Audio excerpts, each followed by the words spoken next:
Kumekuwepo na kuripotiwa kwa taarifa katika vituo vya polisi na nyingine katika mitandao ya kijamii zikijulisha kwamba mtu au watu fulani wamepotea, hawaonekani au wamekamatwa na watu waliojitambulisha kuwa askari wa jeshi la polisi.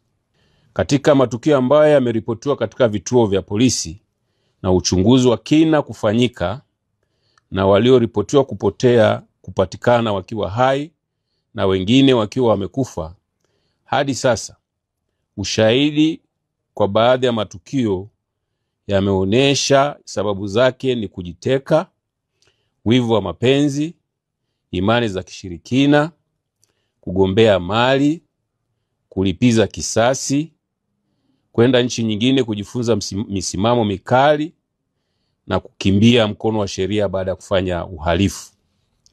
Miongoni mwa matukio hayo ambayo yamethibitishwa kwa sababu hizo ni pamoja na tukio la hivi karibuni linalomhusisha Sheikh Zuberi Said Nkoko, miaka 53, mwalimu wa dini na kiongozi katika taasisi ya Islam Foundation iliyopo mkoani Singida, ambayo pia inajishughulisha na shughuli za kuchinja wanyama.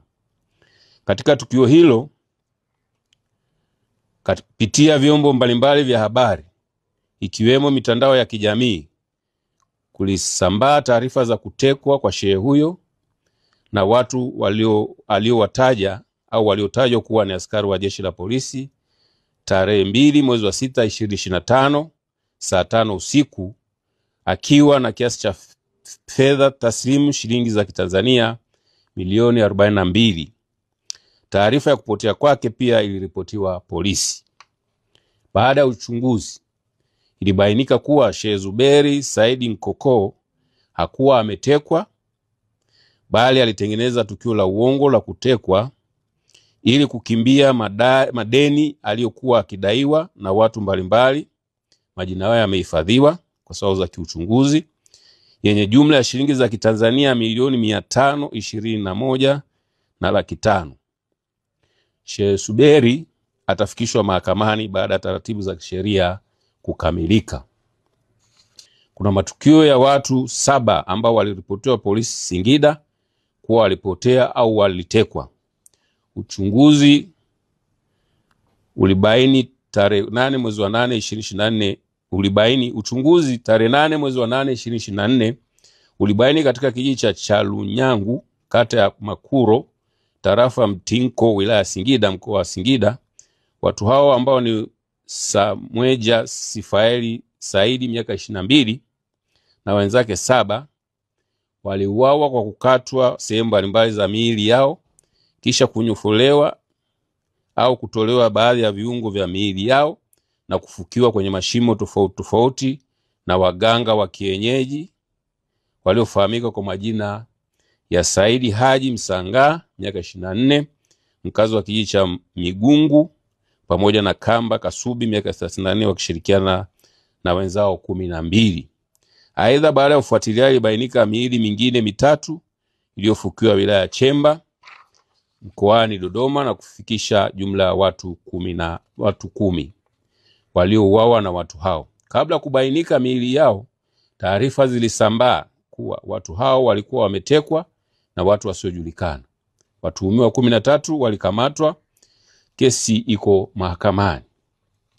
Baadhi ya matukio mengine yaliyohusishwa na utekaji wa watu vikihusishwa vyombo vya dola, lakini baadaye uchunguzi ukabaini kuwa vyombo vya dola havikuhusika kwenye matukio hayo, ni pamoja na tukio la tarehe 7 mwezi wa 6 2025 lililotokea katika kijiji cha Mtakuja, kata ya Nanganga, wilaya ya Ruangwa, mkoa wa Lindi, ambapo Rita Severini Ndambalilo, miaka 41, mkazi wa Dangote Mtwara, mfanyakazi wa kituo cha kuuza mafuta cha kampuni ya Specialized Petrol Station ya Mtwara, alikutwa akiwa ameuawa kwa kunyongwa na mtandio na kutupwa kando ya makarasha ya Wachina katika kitongoji cha Nahungo, kijiji cha Mtakuja, kata ya Malolo, wilaya ya Ruangwa.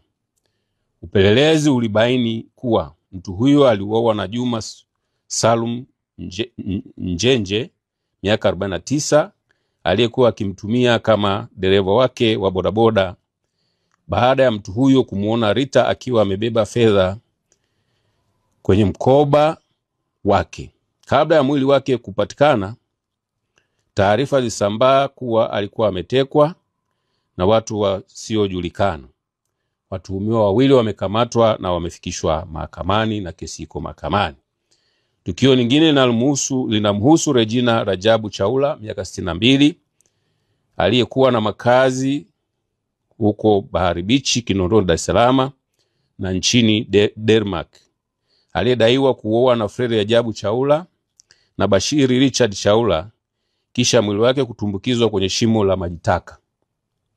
Regina, ambaye alikuwa na kesi ya madai Mahakama Kuu Division ya Ardhi dhidi ya watuhumiwa hao, aliripotiwa kupotea ghafla Disemba 13, 2024 hadi tarehe 18 mwezi wa kwanza 2025, mwili wake ulipokutwa kwenye shimo hilo la majitaka baada ya upelelezi wa jeshi la polisi kufanyika.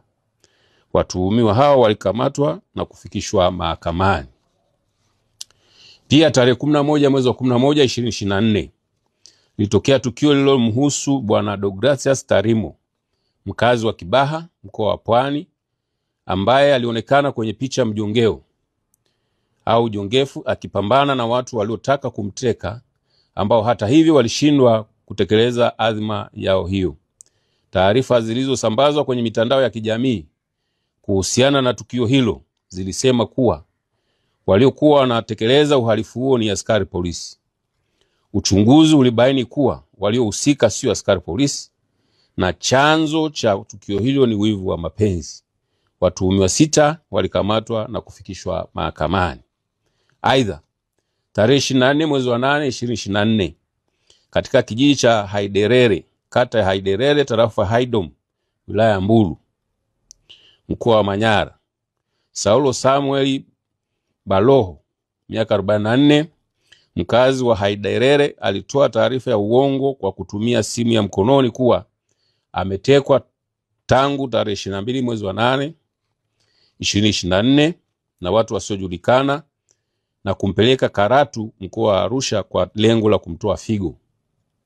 Upelelezi ulibaini kuwa mtuhumiwa hakutekwa, bali aliondoka nyumbani kwake akimwaga mke wake kwamba anapeleka fedha shilingi za Kitanzania 280,000 ukweni kwa mtoto wake wa kiume, ambazo ni mahari aliyokuwa anadaiwa mtoto huyo.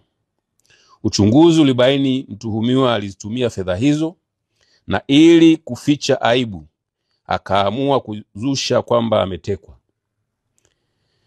Mtuhumiwa alifikishwa mahakamani na kuhukumiwa kulipa faini ya shilingi za Kitanzania 100,000. Tukio lingine ni la tarehe 23 mwezi wa 8 2024, lililotokea katika kitongoji cha Kwedi Java, kijiji cha Nyasa, kata ya Kangata, tarafa ya Magamba, wilaya ya Handeni, mkoa wa Tanga. Lililomhusu Elia Elifaza Raymond Mchome, miaka 3, mkazi wa kitongoji cha Kwedi Java, ambaye aliuawa na kufukiwa ndani ya chumba walichokuwa akilala na Jackson Elisante Maeda, miaka 23, mkazi wa Kwedi Java, kwa imani za kishirikina. Kabla ya kubainika kwa mwili wa mtoto huyo, taarifa zilisambaa kuwa alikuwa ametekwa na watu wasiojulikana. Mtuhumiwa aliyehusika na mauaji hayo alikamatwa na kesi iko mahakamani. Pia tarehe 19 mwezi wa 8 2024, Ezania Kamana, miaka 36, aliyetoweka bila kufahamika mahali alipokuwa, alikutwa akiwa ameuawa na mpenzi wake aliyefahamika kwa jina la Abdalla Miraji Musa, miaka 42, kisha mwili wake kukatwakatwa na kuwekwa katika mifuko 4 ya sandarusi na kutupwa maeneo ya Ununio. Mtuhumiwa alikamatwa na kesi iko mahakamani. Tarehe 31 mwezi wa 7 2024, wafanyabiashara wawili wa wilaya ya Songea, mkoa wa Ruvuma, waliofahamika kwa majina ya Ray James Hiera na Riziki Mbarara Mohamed, walidaiwa kutekwa baada ya kutoonekana kwa siku kadhaa bila taarifa, huku simu zao zikiwa hazipatikani.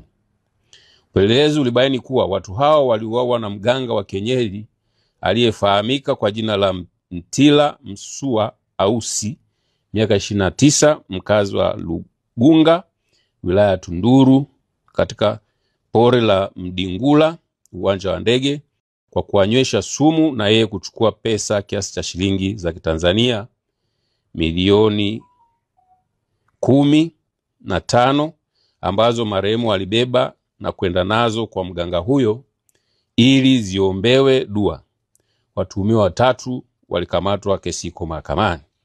Tukio lingine ni la tarehe 3 mwezi wa 7 2024, lililoripotiwa likiwahusu watoto wawili, mmoja miaka 12 aliyekuwa mwanafunzi wa darasa la 7 katika shule ya msingi Busenga, na mwingine miaka 8 aliyekuwa mwanafunzi wa darasa la 2 katika shule ya Akiba English Medium iliyopo wilaya ya Ilemela, waliojiteka na kupanga nyumba katika eneo la wilaya ya Nyamagana na kuanza kuwapigia simu wazazi wao kuwa wametekwa, wako Buhemba mkoani Mara, na watekaji wanahitaji shilingi za Kitanzania 100,000. Watoto hao wanaendelea kufuatiliwa tabia zao chini ya ustawi wa jamii na jeshi la polisi. Hali kadhalika, tarehe 3 mwezi wa 7 2024, John Zefania Mboge, mkazi wa Goba Center, aliyekuwa akitokea benki ya CRDB tawi la Coco Plaza, alikamatwa na watu 7 na kumuingiza kwenye gari namba T 458 DYU Toyota kisha kumpora pesa. Watuhumiwa 7 walikamatwa na kufikishwa mahakamani. Tukio lingine la tarehe 17 mwezi wa 6 2024, lililotokea katika kitongoji cha Kabionda, kijiji cha Mulele, kata ya Ruhanga, tarafa Kamachumu, wilaya ya Muleba, mkoa wa Kagera, ambapo mtoto aliyefahamika kwa jina la Noela Novat Asimwe, miaka 2.5, mwenye ulemavu wa ngozi, aliripotiwa kutekwa na watu wasiojulikana. Uchunguzi wa polisi ulibaini kuwa mtoto huyu ameuawa kwa kunyongwa shingo na kunyofolewa baadhi ya viungo vya mwili ikiwemo mikono yote miwili, kisha mwili wake kutupwa kwenye daraja ukiwa umefungwa kwenye mfuko wa sandarusi. Watuhumiwa 9 akiwepo baba yake mzazi walikamatwa, kesi iko mahakamani. Katika tukio lingine la tarehe 15 mwezi wa 5 2024, mtoto ambaye jina lake limehifadhiwa kwa ajili ya kiusalama au kisheria, aliripotiwa kutekwa katika maeneo ya Manjelwa, Ilomba, wilaya ya Mbeya, mkoa wa Mbeya, na Winfrida Martin Komba, miaka 36, mkazi wa Vingunguti, Dar es Salaam, kwa kushirikiana na mama mzazi wa mtoto huyo aitwaye Agnes Jacob Mwalubuli, ikiwa ni njama waliopanga ili kumshinikiza baba mzazi wa mtoto huyo atoe fedha za Kitanzania milioni 20 ili mtoto aachiliwe na watekaji, la sivyo watamuua. Watuhumiwa 3 walifikishwa mahakamani na mtuhumiwa mmoja alihukumiwa kifungo cha miaka 3 jela. Mmoja alihukumiwa, ambaye ni mama mzazi, kifungo cha nje cha miezi 12.